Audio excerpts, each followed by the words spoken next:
it's already rubbed off on Paul and Ford, which is a great thing.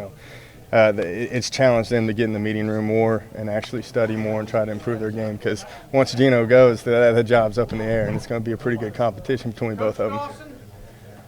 One of the things Danny said earlier today was about Kansas's red zone defense kind of being a lot like Iowa State's last week. What's it that they do differently once they get in there, and how differently does that change things for? The main thing is they get turnovers. They're the number one red zone defense in the conference, and their mentality doesn't change much. I just think they're not as risky.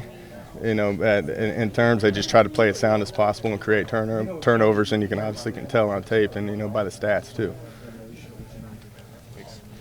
You guys are fairly new here, but can you kind of put in perspective what Gino and Tavon have done in terms of rewriting the record book of a program that's been around for 120 years?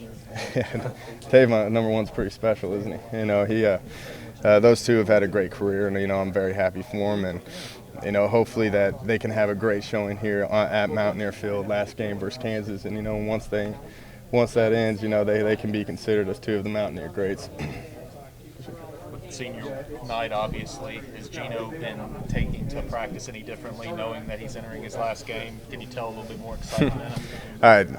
I told him, this is your last Tuesday practice, and he goes, it's just like the first Tuesday practice, so nothing's changed for him. He's still approaching the game the same way, but I bet your reality will sink in afterwards.